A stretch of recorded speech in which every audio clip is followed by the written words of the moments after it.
Deus. Boa noite a todos. A paz seja convosco. Amém. Amém. Gostaria que você pudesse pegar a sua Bíblia e abrisse no Evangelho do nosso Senhor e Salvador Jesus Cristo.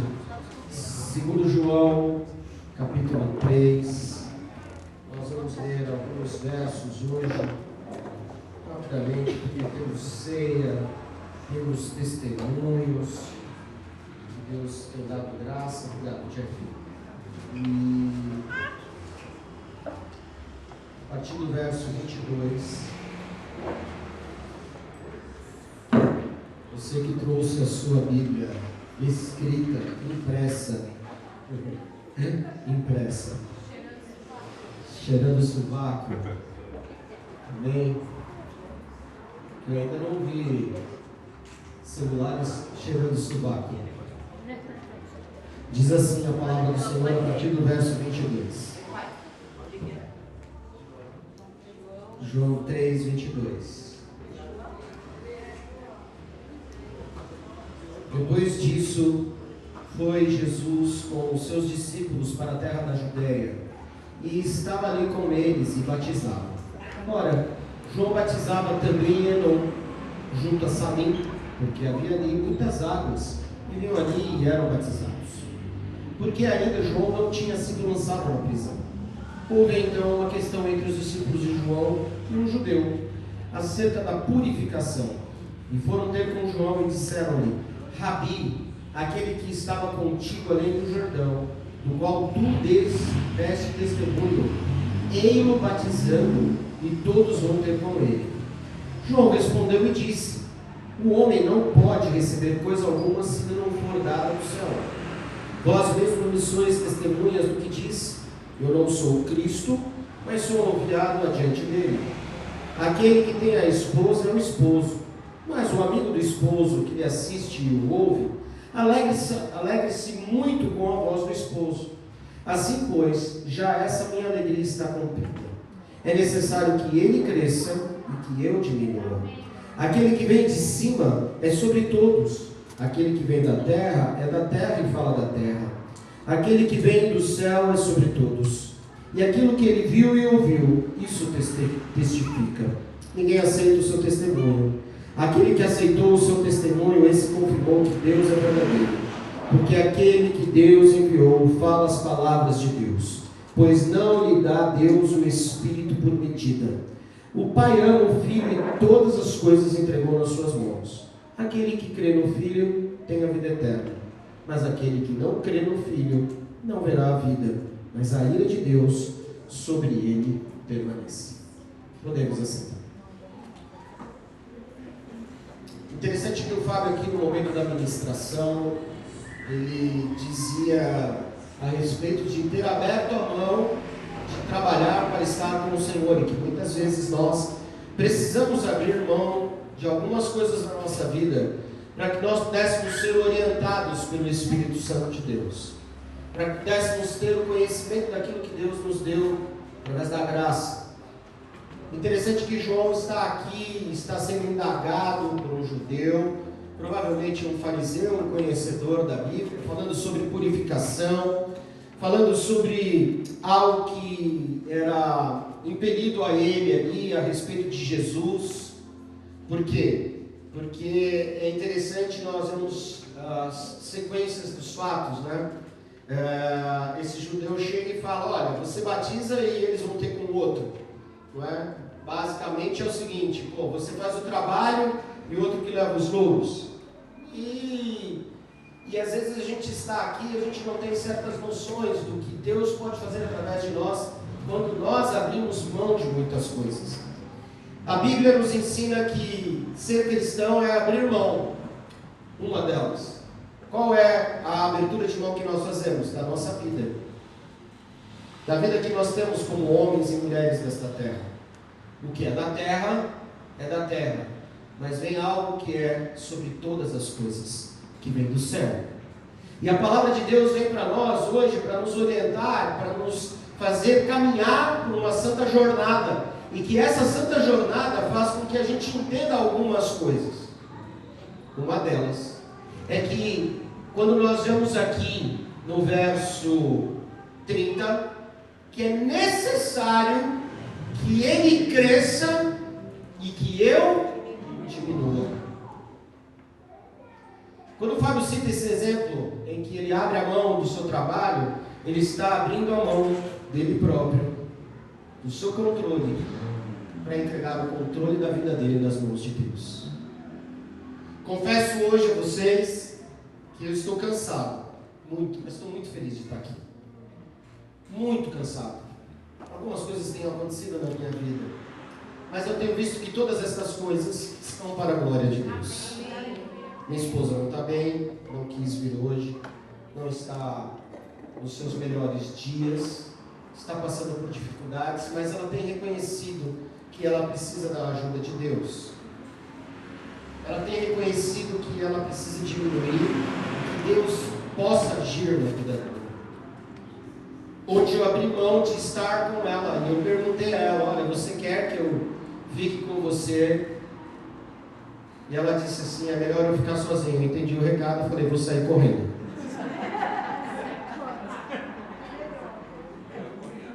Não é, Salvador? Sem contar que o mão dela é bem maior que a minha. Super. Sábio, eu fui sábio. Eu ouvi. Na volta leva o chocolate. Muito obrigado. Não, mas ela abriu mão de eu poder estar com ela, de poder cuidar dela, e ela dizer assim para mim: vá, porque precisa ter a pregação. Vá, porque precisa ter o cumprimento da palavra. Vá para fazer com que as coisas de Deus sejam feitas. Porque quando nós entregamos todo o nosso controle nas mãos de Deus, Deus cuida das nossas coisas. Convém que Ele cresça e que nós diminuamos. Muitas vezes nós somos pessoas assim mesquinhas. Somos pessoas com certas dificuldades. Não é quando vai para lá. E convém que Ele cresça e que nós diminuamos, porque nós somos mesquinhos. Nós achamos que nós podemos ter o controle da situação, e nós não temos o controle da situação. Sinto dizer a você, amado, você às vezes não tem controle de você mesmo. Principalmente quando você pega uma bactéria ou algum vírus no seu estômago e você come alguma coisa e o número 2 sai mais rápido do que o normal. Zero controle. Você não tem controle nenhum. E às vezes você vai sair correndo para o banheiro e não dá tempo. Não dá tempo.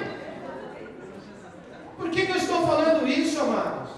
Porque nós precisamos entender quando João Batista diz, o precursor, o último profeta antes de Jesus, aquele que estava ali, a voz que clama no deserto, ele diz: convém que ele cresça e que eu diminua.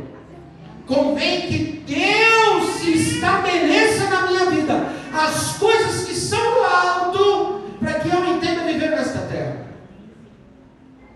De um tempo para cá, eu tenho tomado algumas atitudes e eu tenho sido radical. Hoje eu tive uma reunião e nessa reunião tinha lá todo tipo de gente, do batuque, daqueles que acreditam em Deus, mas não vão em nenhum lugar, daquele que acha que é alguma coisa e não é. Amados, eu não tive medo. No final da reunião, eu comecei a mostrar a vocês. Eu comecei a testemunhar de quem é Cristo na minha vida, de quem é Cristo na vida de vocês. Falei no dia 26, dia 26 tem trabalho de crianças. Vocês não podem deixar de vir, porque o que mais importa é ter Deus na vida. Foram acho que uns 5 a 10 minutos eu falando de Jesus ali naquela sala. Terminou a reunião, eu falei: vou lá na sua igreja. Amém. Falei: glória a Deus. Quase. Sabe por quê, amados? Porque durante muito tempo eu tive muito receio, e até mesmo muitas vezes foi me ensinado o seguinte: olha, você vai para uma reunião, você não pode ficar falando de Deus. Você vai para uma reunião, você não pode se expor. Ao contrário, quem controla a minha vida é Deus que está comigo. Eu só estou naquela reunião porque Deus me colocou ali. E eu tenho que demonstrar que os meus negócios, a minha vida, o meu intelecto, os meus sentimentos estão nas mãos de Deus. E eu não posso ter vergonha de falar de Jesus. Eu não estou falando de uma igreja. Eu estou falando do que Jesus é na minha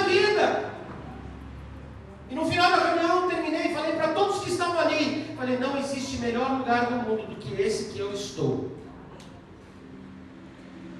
Eu gostaria que você aprendesse isso na sua vida. Eu não quero que você tenha, como eu disse domingo aqui, uma carteirinha de membro. Não quero institucionalizar igreja. Organizar é outra coisa. Isso. Organização é uma coisa. Institucionalização é o seguinte: você não é calvinista, você não é arminianista, porque tem base para tudo. Tem base para quem acredita que uma vez sempre salvo, tem base que acredita que você pode perder salvação. Eu não estou aqui para ser de direita ou de esquerda. Você não está aqui para ser de Bolsonaro. Você não está aqui para ser de Lula livre. Hoje eu postei no grupo dos pastores um vídeo do que está acontecendo na Catedral da Sé esses dias. Que fizeram lá uma propaganda para a Amazônia e fizeram lá Lula livre, dentro da Catedral, debaixo de São Paulo. Autorizado pelo cardeal Moore. Os católicos estão pé na vida. Mas amigos, nós não fomos chamados para ser direita ou esquerda. Nós somos chamados para ser conciliadores. Aqui tem que estar todos juntos e nós falarmos para eles de Cristo. Nós somos implantadores do reino de Deus, não do reino de ninguém. Nenhum clã de família, nenhum outro que não tem dedo, nada disso. Porque convém que ele cresça e que eu diminua. Convém que ele cresça e diminua na sua vida.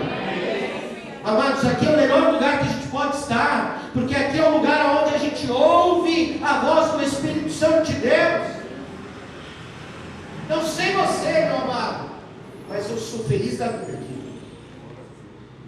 Eu sou feliz da vida porque aqui eu sinto claramente a presença do Pai e Ele falando comigo. Segunda coisa que eu vejo nesse texto, e que nós vemos lá no verso 36, aquele que crê no Filho tem a vida eterna, mas aquele que não crê no Filho não verá a vida, mas a ira de Deus sobre ele permanece. O não crer aqui, interessante, eu falei isso na primeira pregação sobre o Evangelho de João. O Evangelho de João ele não fala sobre fé, ele fala sobre crer. Você não vai encontrar isso no Evangelho, você vai encontrar a palavra crer. Você precisa acreditar. É isso que o Evangelho de João mostra. Acreditar em quem? No Filho de Deus, Jesus Cristo, como Senhor e Salvador da sua vida. Mas aqui, João Batista está sendo claro. Ele está dizendo, aquele que crê no Filho tem a vida eterna. Mas aquele que não crê no Filho não verá a vida. Não verá a vida. Sabe, amados, o não crer é apeteio. Significa não se sujeitar, desobedecer. Aquele que não crê que Cristo é teu Senhor e teu Salvador, desobedece a Deus. E por desobedecer a Deus, a ira dele está sobre essa pessoa. O que quer dizer a ira de Deus quando João Batista fala aqui? Amados, deixa eu falar uma coisa. Você é desobediente a Deus? Você é desobediente a Deus? Você peca? Às vezes. Então, às vezes você é desobediente a Deus. Porque se você peca é uma forma de não agradar a Deus, na qual você não anda conforme a palavra dele, porque não é coerente. Então, se você desobedece a Deus, você está sob uma ira. A ira é de Deus sobre a sua vida? Não, amados. O que ele quer mostrar para nós é o seguinte: é que você está sujeito às coisas do mundo quando você desobedece. Por quê? Imagina o seguinte: se Deus ficasse irado com você, meu amor. Você já imaginou Deus irado? Deus irado já mandou 10 pestes para Faraó. Imagine você hoje. Imagina se pegar uma pestezinha lá. Uma só. Gafanhoto. Encher de gafanhoto na sua casa. Já é chato aqueles mosquitinhos, não é não? E pernilongo? Tá lá um bichinho maldito que só vai na orelha. Irrita mais os... Não é essa ira que ele está dizendo. Ele está dizendo o seguinte, que você está sujeito às coisas do mundo e não se sujeita às coisas de Deus. Convém que ele cresça, que eu diminua e que eu esteja sujeito à palavra de Deus sobre a minha vida. Por que eu preciso estar sujeito à palavra de Deus sobre a minha vida? Vamos lá em Romanos, carta que o apóstolo Paulo escreveu, capítulo 5. Estão entendendo até aqui? Bem simples. Já estou terminando, esse é o texto final. E eu quero que você participe da ceia do Senhor. Porque estamos nos preparando para algo antológico, faraônico. Domingo teremos outro batismo. Não é um batismo qualquer. Até rima. Não é um batismo qualquer. É do André. Esse eu fiz questão. Falei para ele, se não for eu, não vai ser dele. Não é não, André? Não, até que, ó, a dele é até especial. Já pus até... Cadê o pôs domingo ali, ó? Uma cobertura para guardar a água. Paulinho, você fala para ele treinar, só 25 segundos, né? Já pinéia. E vou contar uma coisa para você. Água benta.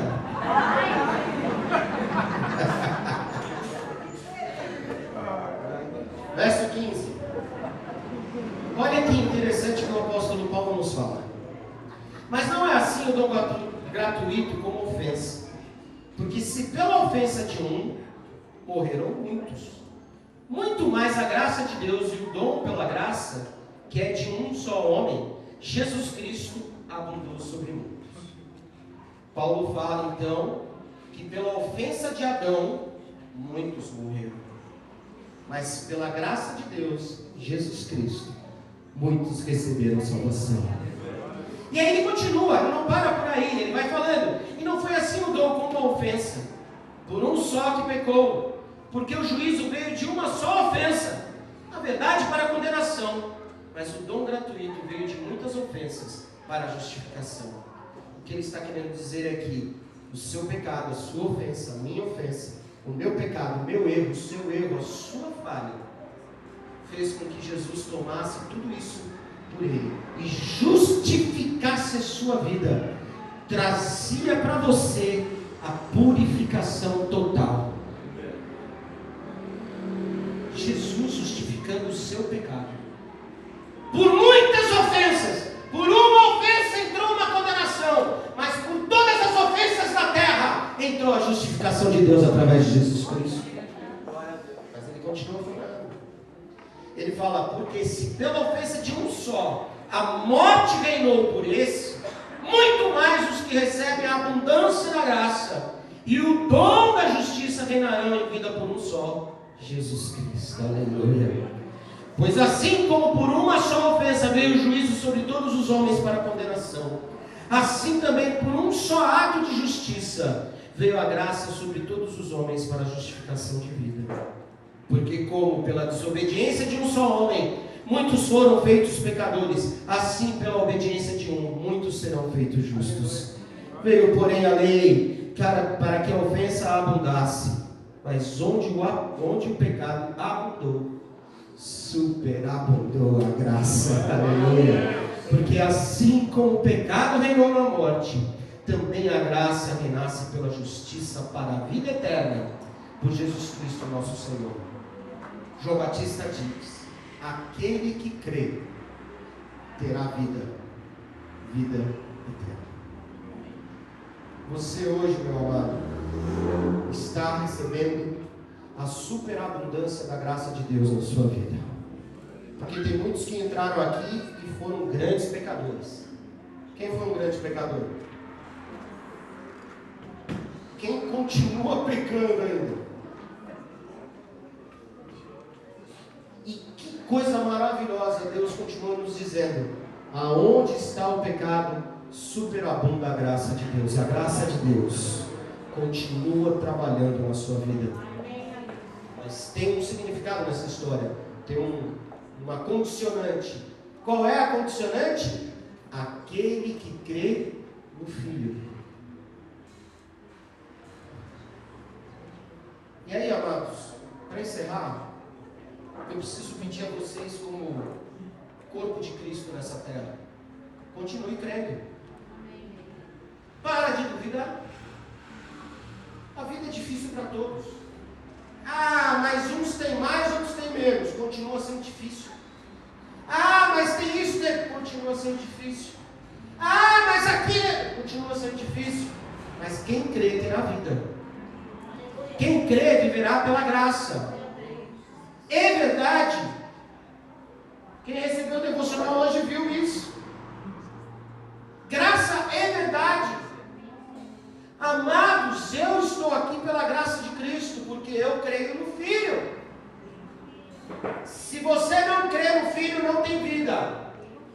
E quem não crê, não se submete à palavra. Eu estou orientando a esta comunidade, invariavelmente, creia, acredite na palavra, viva por ela, porque acima de toda a dificuldade da sua vida, há um Deus que caminha com você todos os dias, que não lhe deixa, e já justificou você pelo sangue de Cristo derramado na cruz, aonde nós hoje, mesmo pecadores, temos a oportunidade de, pela graça, buscar a condição de sermos filhos de Deus. Que lindo, que maravilhoso. E ainda a gente continua mesquinho. Diga a essa pessoa: pare com a sua mesquinhez.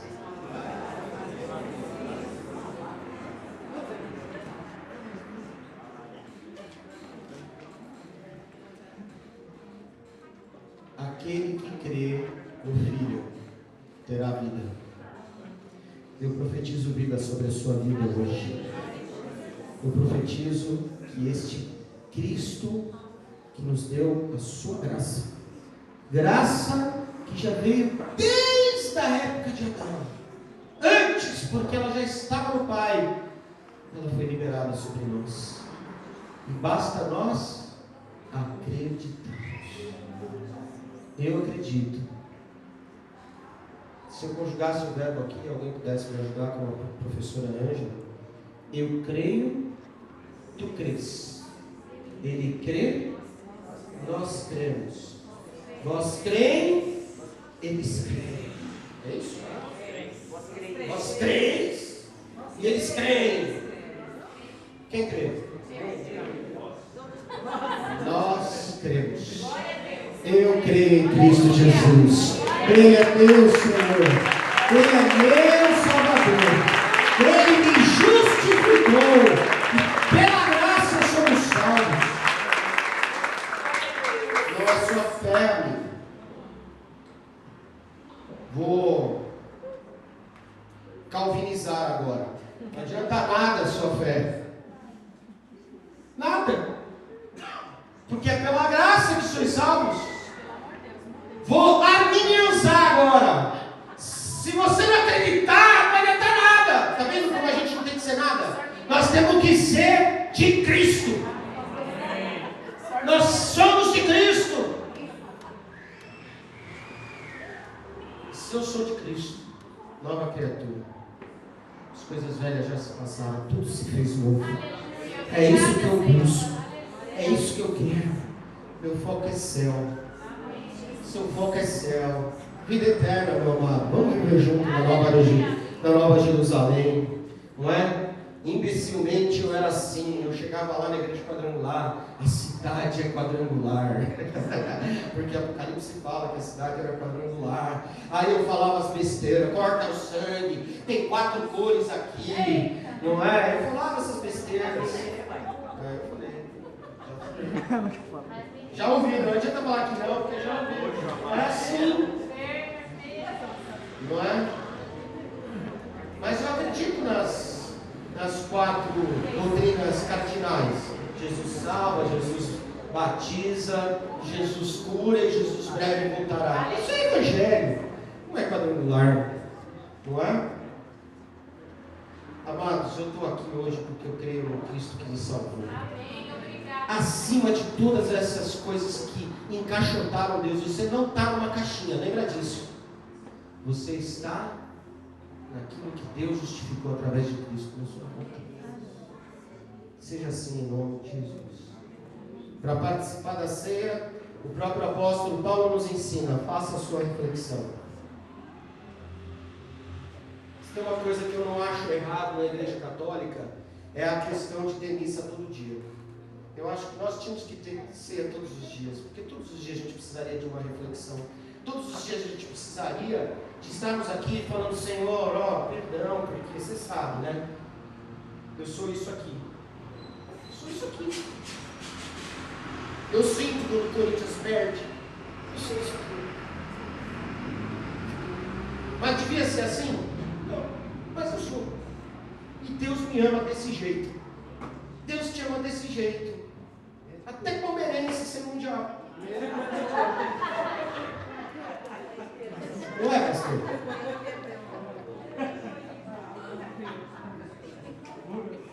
Por isso, eu quero que você, hoje, em nome de Jesus, quem entendeu a mensagem de hoje? O Evangelho de João 3, convém que ele cresça e que eu diminua. Que eu creia em Cristo, para que eu tenha vida. Vida. Amém? Você é justificado pelo sangue de Jesus. E a gente faz a ceia para lembrar disso. Esse pão não vai te fazer nada, o cálice não vai te fazer nada, mas o ato de crer faz. O ato de crer na cura vai acontecer. Se você entrou aqui doente, amado, eu quero dizer uma coisa, nós vamos viver um tempo diferente nessa igreja. Eu creio. Amém. Será que você pode dizer assim, ó, toda obra do mal está repreendida em nome de Jesus. E eu creio que todas as enfermidades que entrarem aqui com alguma pessoa vai sair em nome de Jesus e elas serão curadas e libertas. Eu creio. Você crê? Eu creio. Isso vai acontecer na sua vida.